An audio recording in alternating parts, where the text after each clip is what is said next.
네, 안녕하세요. 저는 연세대학교 행정학과의 양재진이라고 합니다.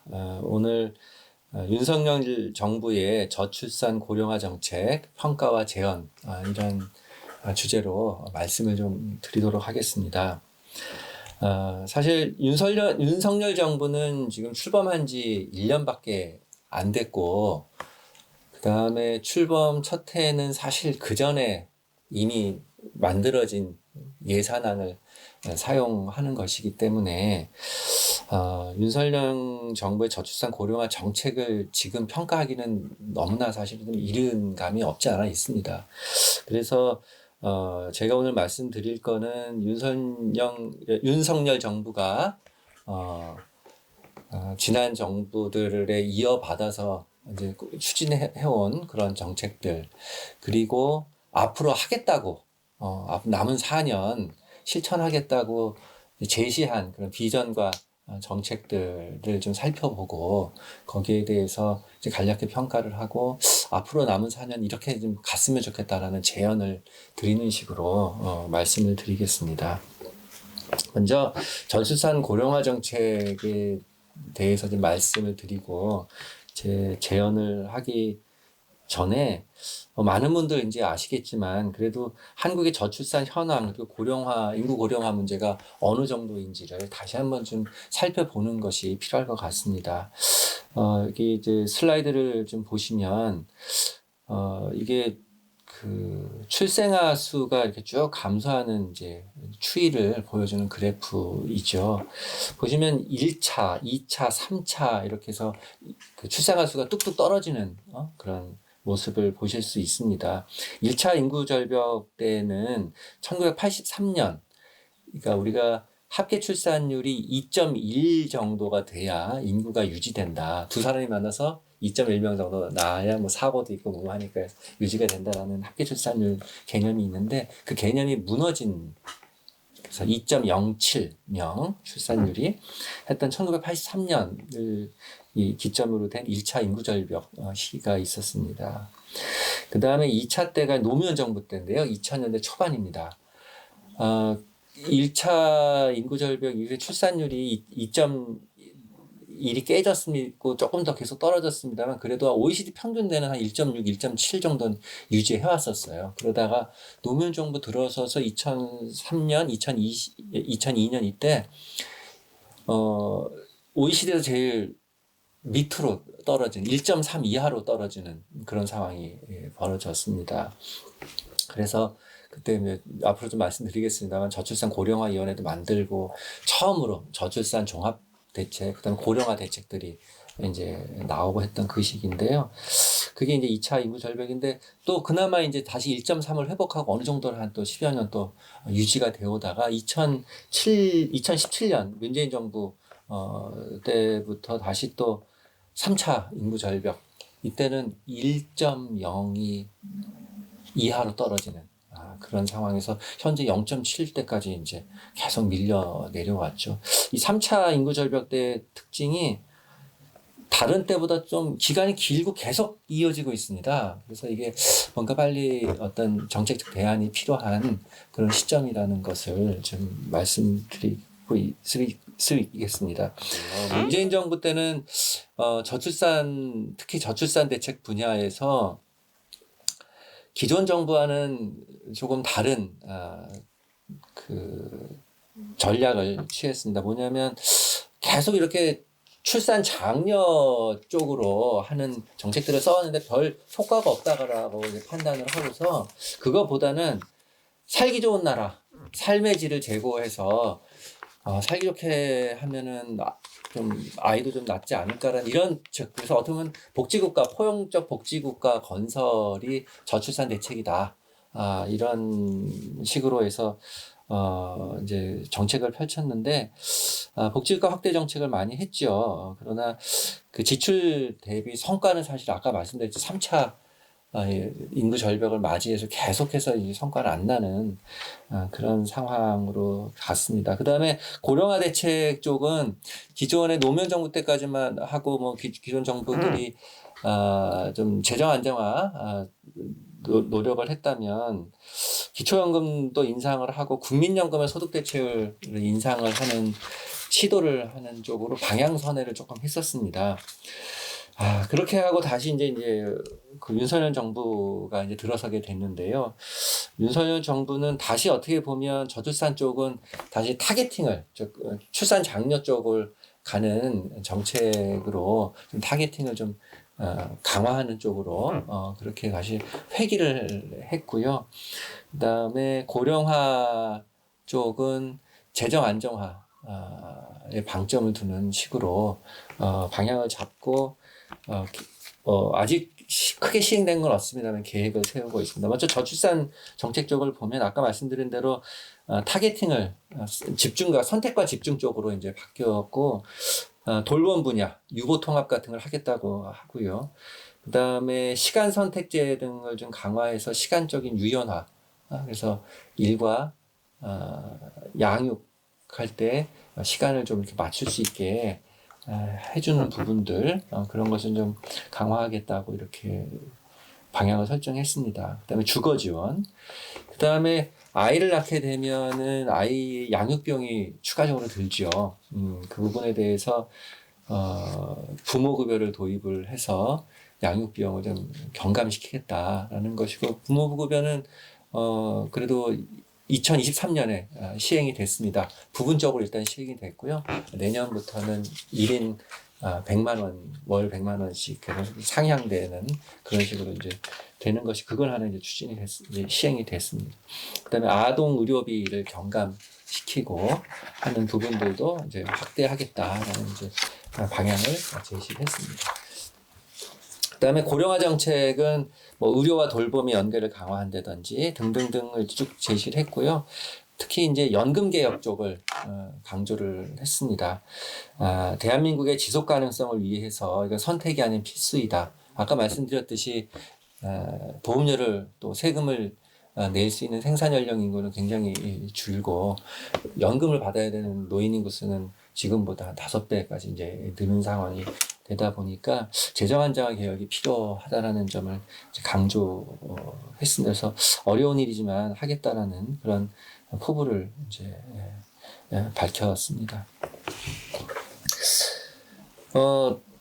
좀 더 구체적으로 윤석열 정부의 저출산 정책을 한번 평가를 해야 되는데, 아까 말씀드렸듯이 이게 한 정부가 획기적으로 바꿀 수 있거나 그런 건 아니었고, 과거의 정책에 위에서 이제 일을 하는 것이고, 또 이미 또 예산도 작년 같은 경우는 지난 정부에서 만들어진 예산에서 하는 그런 상황이었기 때문에 좀 총체적인 차원에서 윤석열 정부가 하고 있는 저출산 정책에 대해서 좀 평가를 해보도록 하겠습니다. 먼저 뭐 세부적으로 다 볼 수 있겠습니다만, 우리가 저출산 사업에 그렇게 큰 투자를 하고 있지 못하다라는 점을 좀 먼저 지적을 드리고 싶습니다. 근데 언론에서 보면은 우리가 저출산 사업에 엄청난 돈을 쓰는 것으로, 뭐 지난 10년간 400몇 조를 썼는데 효과는 하나도 없다, 뭐 이런 식으로 얘기를 하는데, 사실은 그렇게까지 우리가 열심히 하진 않았다라는 점을 좀 말씀을 드리고 싶습니다. 2022년만 하더라도 저출산 사업 예산이라고 저출산 고령화 위원회에서 이렇게 추계를 한 걸 보면 한 51조가 나옵니다만, 실제적으로는 그 전세자금 혹은 신혼 부부들을 위한 공공주택을 건설할 때 쓰는 이런 데 대한 주택 자금 대출한 것들, 이런 것들이 거의 반을 차지하고 있어서 실제적으로 직접적인 저출산 대책 예산이라고 할 수 없는 부분들이 너무 많이 들어 있습니다. 그래서 이런 걸 다 따지고 빼고 나면 사실상은 한 2분의 1도 안 되는 한 20조 정도, 19.5조 정도가 저출산 예산으로 파악이 됩니다. 국제 비교를 해봐도 마찬가지입니다. 우리가 이제 가족정책에 쓰는, 이 저출산 대책이라고 할 수 있는 가족정책에 쓰는 돈을 GDP 대비 퍼센테이지로 이렇게 보면은 우리는 OECD 평균의 한 3분의 1을 조금 넘는 수준, 조금 밖에는 안 됩니다. 그 다음에 유럽에서 출산율이 높은 나라들, 이런 가족 정책을 열심히 해가지고 일가정 양립을 돕고 그래서 여성 고용률도 높지만 출산율도 잘 나오는 그런 나라들, 이러면 스웨덴이라든지 프랑스라든지 이런 나라에 비하면은 3분의 1, 4분의 1 수준밖에 우리는 지출을 하지 않고 있습니다. 그래서 좀 더 열심히 해야 되는 그런 상황이다라는 것을 좀 말씀을 드리고 윤석열 정부가 그런 방향으로 좀 가야 될 텐데 그 예산 측면에서 보면 그렇게 획기적인 증대는 보이지를 않고 있습니다. 고령화 정책 쪽을 보면 아까 말씀드렸습니다만 방향은 제시를 했습니다. 재정 안정화 개혁을 하겠다 등등등 했는데 구체적인 안이 아직 나온 건 없고요. 그리고 지금 우리가 인구 구조가 너무 안 좋기 때문에 장기적 지속 가능성을 위해서는 좀 구조적 개혁 같은 것도 필요한 것 같은데 그런 논의까지는 아직 안 하는 것 같습니다. 그래서 이런 부분에 대해서는 좀 말씀드리고 싶고 앞으로 재연할 때 재연 쪽에서 어떻게 가져가야 될지를 좀 말씀드리도록 하겠습니다. 먼저 저출산 문제 극복을 위한 정책 재현부터 좀 하도록 하겠습니다. 사실 그 저출산 정책 대책이 굉장히 다방면에서 종합적으로 들어가야 됩니다. 왜냐하면 저출산 문제의 원인 혹은 출산율을 높일 수 있는 그런 대책 제도들이나 여러 가지 보면은 굉장히 다양합니다. 먼저 우리가 그 출산에 영향을 미치는 요인들을 보면 개인 수준에서 이제 여성의 교육 수준 또 그 가구당 뭐 수입 뭐 이런 것들이 굉장히 큰 영향을 미치고요. 그다음에 전체 거시경제 수준에서 보면 실업률이라든지 경제가 어떤 성장이 어떻게 되느냐 이런 것도 굉장히 큰 영향을 미칩니다. 게다가 인구 문화나 종교적인 영향도 크죠. 이스라엘 같은 나라는 출산율이 3.0 정도 되니까요. 그런 여러 가지 영향들이 이제 작용을 합니다만 요 그 그림을 한번 보시면 네덜란드나 독일이나 스웨덴 같은 나라를 좀 눈여겨봐야 될 거라고 생각을 합니다. 이들 나라들도 우리가 지구라는 인구 절벽 혹은 출생률이 급격한 저하를 다 경험했던 나라들인데 여성들이, 그러니까 교육받은 여성들이 일을 하면서도 출산을 포기하지 않는 양립 정책들 그런 를 이제 잘 시행을 해서 인구가 출생률이 한 1.6에서 1.8 정도를 유지를 하고 있습니다. 우리나라보다 훨씬 높은 여성 고용률, 여성들이 다 나가서 일을 함에도 불구하고 출산율이 높게 유지가 되고 있죠. 그래서 이런 나라들 하는 것을 좀 눈여겨봐야 될 필요가 있어서 이 부분, 즉 일가적 양립 정책을 중심으로 해서 몇 가지를 좀 말씀드리도록 하겠습니다. 요 다음 그림을 좀 보시면 한국 같은 경우에요. 이 왼쪽에 이제 요 그래프를 보시면 가임기 또 아이를 낳아서 키우는 뭐 30대 요때 그 여성 고용률이 툭 떨어지는 소위 말하는 M커브를 그리는 나라입니다. 다른 나라 아까 이제 그 G7 선진국 7개 나라를 보면 그런 현상이 나타나질 않죠. 그 일과 가정이 양립되어 있다라는 그런 그러니까 일과 뭐 양육 이것이 양립할 수 있는 그런 상황이라는 거죠. 근데 우리는 그렇지 못하다라는 건데 이 M 커브가 우리도 바뀌었습니다. 오른쪽에 보시면 2023년에 드디어 선진국처럼 M 커브가 사라졌습니다. 여성 고용률이 나이대 불문하고 가임기 때도 가임기 때도 그냥 계속해서 높은 수준으로 가는 그런 상황이 됐습니다. 그런데 문제는 일가정 양립이 안 되는 상황에서 고용률만 높아진 거죠. 출산율 저하가 우리 나타났습니다. 즉 출산은 포기하고 일을 선택하는 그런 상황이 된 것입니다. 그래서 출산을 포기하지 않고 일도 포기하지 않게 한 그런 양립 정책들을 우리가 과감하게 시행해야 되는 그런 상황이라고 저는 생각을 합니다. 일가정 양립 정책은 우리가 잘하고 있는 공보육, 그렇죠? 이 있을 수 있고 그 다음에 출산과 육아기 소득 보장을 잘해주는 것도 또 필요합니다. 출산과 육아기에는 일을 못하지 않습니까? 그렇게 되면 사실은 실업 상태가 되는 거거든요. 그런데 그러면 적어도 실업급여, 충분한 실업급여를 받을 수 있게 보장이 돼야 돈 때문에 이제 아이를 낳지 않는 그런 선택을 이제 안 하게 되는 상황이니까요. 소득 보장이 잘 돼야 됩니다. 그 다음에 아이를 낳게 되면 추가 비용이 듭니다. 과거에는 아이를 낳으면 그것이 나에게도 도움이 된다라는 아주 전통적인 사회에서는 그럴 수 있었겠지만 지금은 아이를 낳으면 예쁘고 행복한 건 있습니다만 사실은 굉장히 큰 경제적 부담이 되죠. 그런데 이 아이는 이 나한테만 도움이 되니까 이 사회 전체에 이제 경제 활동도 하고 등등등 해서 이 사회 전체에 이제 혜택을 주는 게 이 아이입니다. 그래서 이 아이로부터 받는 혜택은 전체 국민이 누리면서 이 비용은 그 낳은 부모만 감당해야 되는 이런 상황이 되기 때문에 양육 비용을 전체가 사회화해 주는 것이 굉장히 중요한 상황이 되겠습니다. 그래서 공보육, 출산, 육아기, 소득 보장, 양육 비용을 함께 나눠 갖는 것들 이게 굉장히 중요하고요. 그 다음에 아까 말씀드린 대로 뭐 아무리 그 어린이집에 보내고 한다 하더라도 아이에 맞춰서 근무 시간을 조정할 필요성이 분명히 나타납니다. 그래서 굉장히 유연한 노동 시간 그리고 그런 노동 시간에 대한 통제권을 노동자가 갖는 것이 굉장히 중요합니다.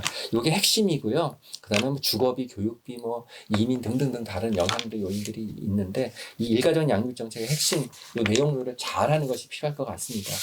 근데 이걸 잘하는 게 아까 뭐 스웨덴, 프랑스 이런 걸 말씀드렸고요. 최근에 독일도 이런 정책들을 과감하게 잘 써가지고 출산율이 반등한 경험이 있으면서 우리가 독일을 좀 벤치마킹해야 되지 않을까 이런 생각을 합니다. 독일이 아까도 잠깐 말씀드렸습니다만 2000년대 초반에 우리와 똑같이 1.3 출산율 쇼크를 가졌습니다.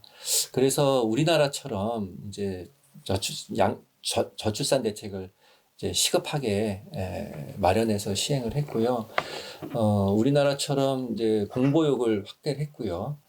그러나 우리와 달리 스웨덴에서도 잘하고 있는 전국민 부모 보호, 그러니까 전국민 부모급여, 그러니까 전국민 소득 육아 휴직기의 소득 보장 정책이죠.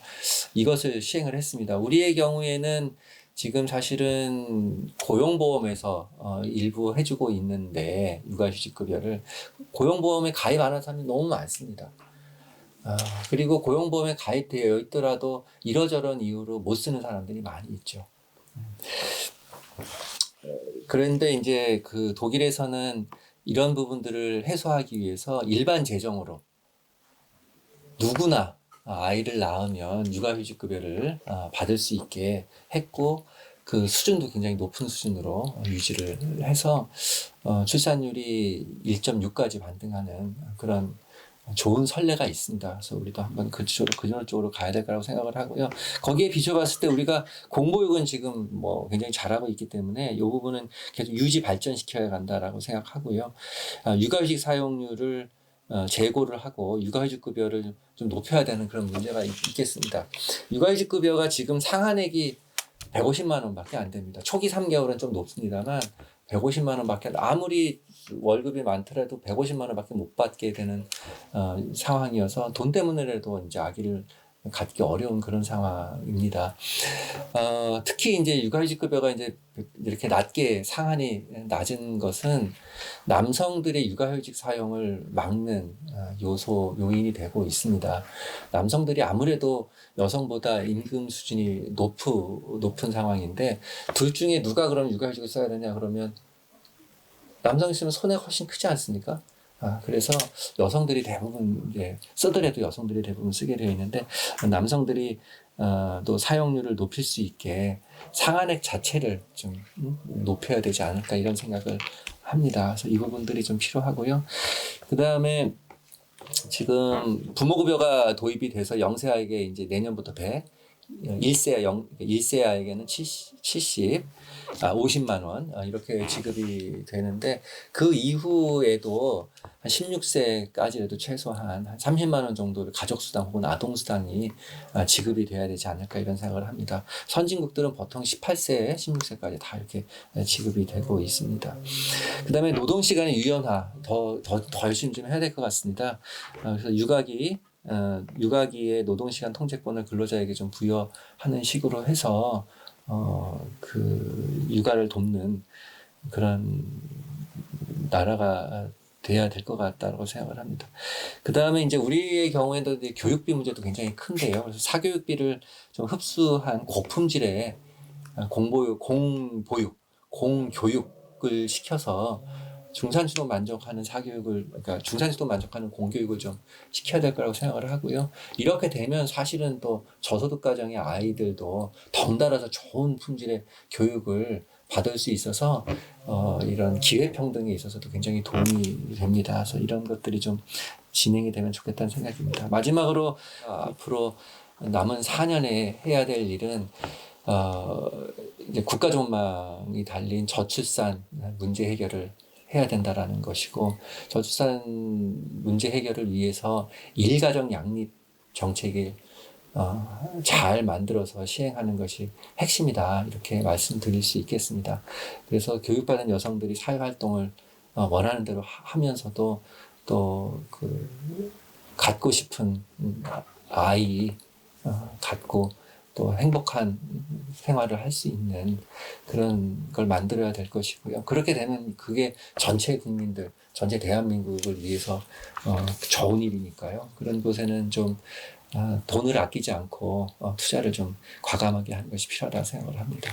그 다음에 지속 가능한 연금 제도를 위해서 재정 효율적인 연금을 만들어야 할 것이고, 그런 의미에서 지금 적립형 연금 제도는 키우고, 국가 방식의 연금 제도, 후세대에게 의존하는 연금 제도는 조금 좀 줄여가고, 그 다음에 이런 연금 제도에 스스로 그 저축을 통해서 노후를 보장받지 못하는 그런 부분들에 대해서 한해서 타겟팅이 강화된 기초연금이 좀 만들어져야 할 것이다 하고, 이런 방향을 잡고 앞으로 4년 저출산 고령화 대책을 수립하고 추진하기를 이제 바라면서 발표를 마치도록 하겠습니다.